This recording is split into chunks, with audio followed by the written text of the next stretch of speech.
சந்திரா இத பாருங்களேன், இதான் நான் சொல்லிட்டு மாமா. இருந்தது. என்னம்மா? ஒன்றும் இல்லை மாமா. சக்தி இப்பெல்லாம் சரியாவே சாப்பிட்றதில்ல. கேட்டா மீட்டிங் இருந்துச்சு, சாப்பிட நேரம் இல்ல, டீ குடிச்சேன் அப்படின்னு அது இதுன்னு ஏதோ ஒன்று சொல்லி சமாளிக்கிறாரு. வீட்ல இருந்தும் ஆஃபீஸ்க்கு சாப்பாடு எடுத்துட்டு போறதில்ல. ஆஃபீஸ்லயும் அவர் நேரத்துக்கு சாப்பிடுறது கூட இல்ல. கொஞ்சம் கூட உடம்பு மேல அக்கறையே இல்லாம இருக்காரு. நானும் இதை கவனிச்சேன் பொன்னி. காலையில அவன் வீட்ல சாப்பிட்டு கிளம்புறதோட சரி, மதியம் எங்க சாப்பிட்றானே தெரியல. ஆபீஸ் விட்டு வந்ததும் நிறைய நாள் அவன் வீட்ல சாப்பிட்ற மாதிரியே தெரியல. எப்ப பாரு வேலை மீட்டிங்னு ஓடிக்கிட்டே இருக்கான். அதுக்கு தான் நான் ஒன்னு யோசிச்சிருக்கேன். என்னம்மா?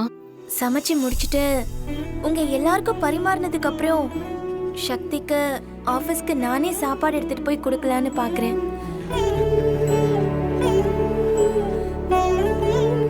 அவருக்கு சாப்பாடு செஞ்சு எடுத்துட்டு போனா அவருக்கும் வீட்டு சாப்பாடு சாப்பிட்ட மாதிரியும் இருக்கும், எனக்கு ஒரு திருப்தியா இருக்கும்.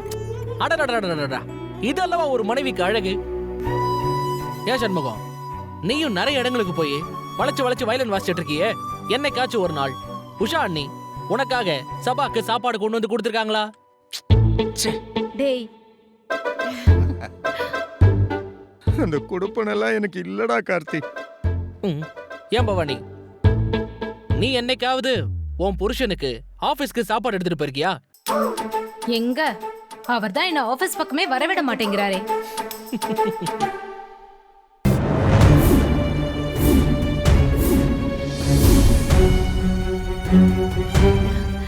பொன்னி, அத்தை, நீ சொன்னது ரொம்ப நல்ல விஷயமா.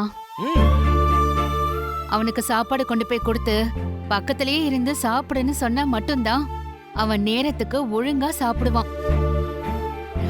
நீ கொடுக்கறதும் நல்லதுதான். சரிங்க அத்தை.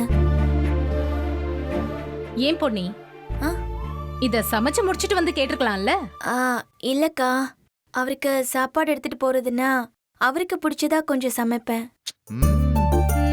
அதனாலதான். ஓ, கஸ்டமைஸ்டு மெனுவா இது?